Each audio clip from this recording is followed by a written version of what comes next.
Muy buenas noches, bienvenidos a Odisea. Y antes de partir hacia Rusia, donde se encuentra en este momento, la presidenta publicó en su página web y después tuiteó varias veces en inglés un texto que apareció en el diario Página 12 del sociólogo Jorge Elbaum, donde se plantea una enorme teoría conspirativa respecto de cuál es el entramado o el complot que hubo o que hay detrás de la denuncia del fiscal Alberto Nisman. Ese complot nos vendría a demostrar, según Elbaum, este sociólogo que publica en Página 12, y según la presidenta, que cree en estas teorías antes de que las publique el sociólogo, nos vendría a demostrar que además de todo lo que se dijo de Nisman, Nisman también era buitre. ¿En qué consiste el argumento?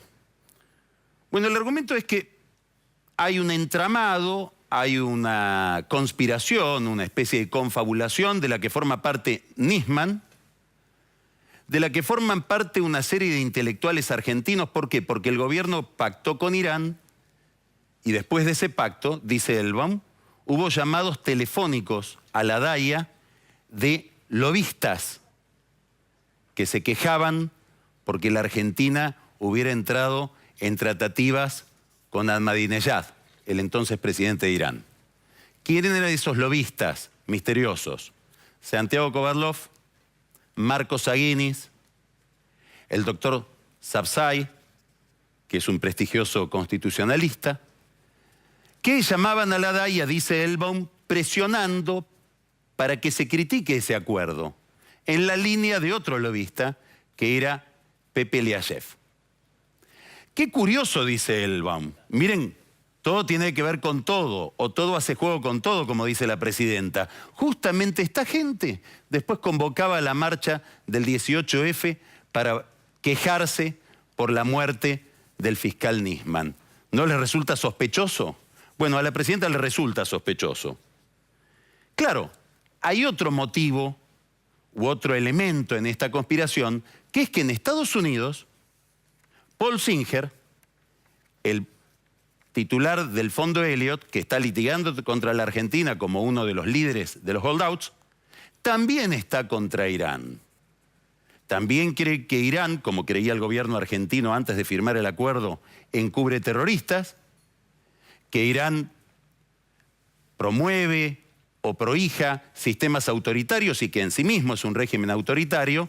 Y bueno, Singer financia una cantidad de organizaciones que se dedican a defender estas tesis en defensa del Estado liberal y de la transparencia en el juego internacional a la que Irán resistió durante tanto tiempo, sobre todo durante el régimen de Ahmadinejad.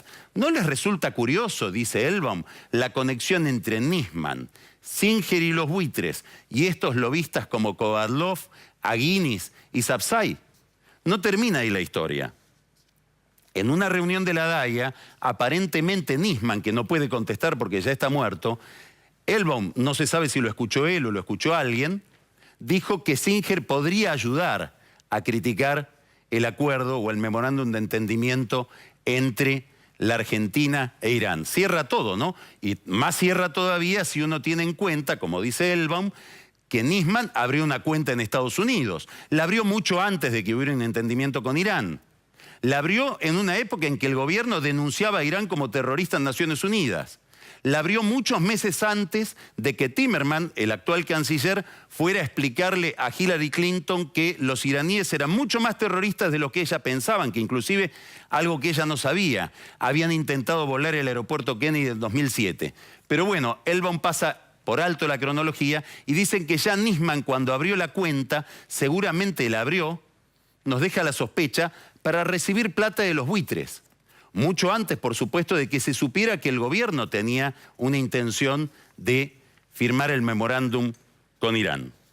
Y además, el último argumento contundente que da Elbaum para denostar a Nisman es que tenía un agente de prensa que también era agente de prensa de papel prensa. Entran los diarios y la prensa independiente en esta conflagración, como no podía ser de otra manera. Y además, miren el dato. También esta agente de prensa tiene que ver con Estée Lauder. No estoy hablando de la firma de cosméticos. Ronald Lauder, el presidente de esa empresa, es también el presidente del Congreso Judío Mundial. ¿No cierra todo? Bueno, para Elbaum cierra y para la presidenta también. Hace siglos, los especialistas en retórica, ya desde la Grecia clásica, hablaban de una falacia, es decir, de una forma viciosa de argumentar. La llamaban argumento ad hominem. ¿Qué quiere decir esa falacia o en qué consiste esa falacia? En destruir no el argumento que se quiere refutar, sino a quien lo sostiene. Refutar un argumento por quién es el que lo expresa. Voy a dar un ejemplo.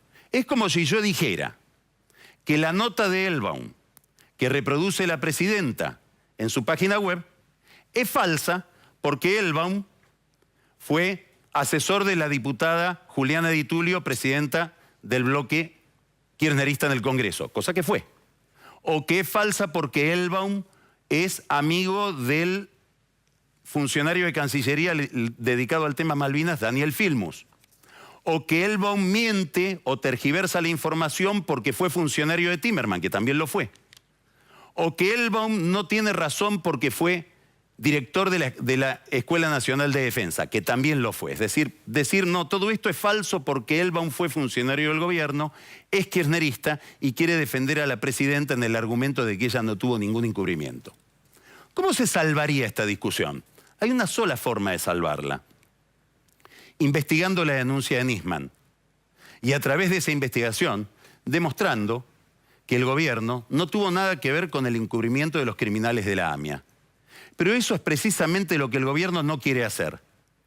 En realidad, toda la destrucción de la imagen de Nisman se dirige a que los fiscales y jueces que tienen que investigar no investiguen. Y es bastante exitosa, porque hoy el fiscal de Luca, que es un fiscal militante de justicia legítima, también kirchnerista, decidió que no había nada que investigar en el planteo de Nisman. Lo más probable es que la denuncia de Nisman quede en la nada. En el último número de la revista The Economist aparece un artículo muy interesante sobre Rusia y sobre Putin. Se llama Rusia y Occidente. En ese artículo explican la forma de pensar de Putin y es muy llamativo porque se parece mucho a esta forma de pensar.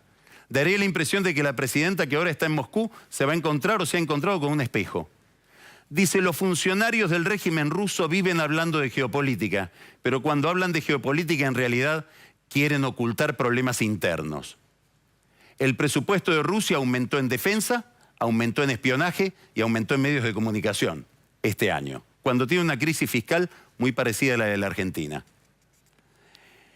Aquí también el discurso geopolítico, las grandes conspiraciones, la idea de que hay, con todo lo que tiene antisemita el argumento, un grupo de judíos relacionados entre sí que en realidad no quieren saber quién voló la AMIA, sino que quieren cobrar una deuda financiera. Ese es el argumento de Elbaum y es el argumento que tristemente hace suyo la presidenta. Todo eso está destinado a encubrir problemas internos, a plantear que cualquiera que hace una pregunta incómoda sobre Nisman, sobre la AMIA, sobre Otesur, es buitre, porque solo puede haber dos países, ellos y nosotros, patria o buitres.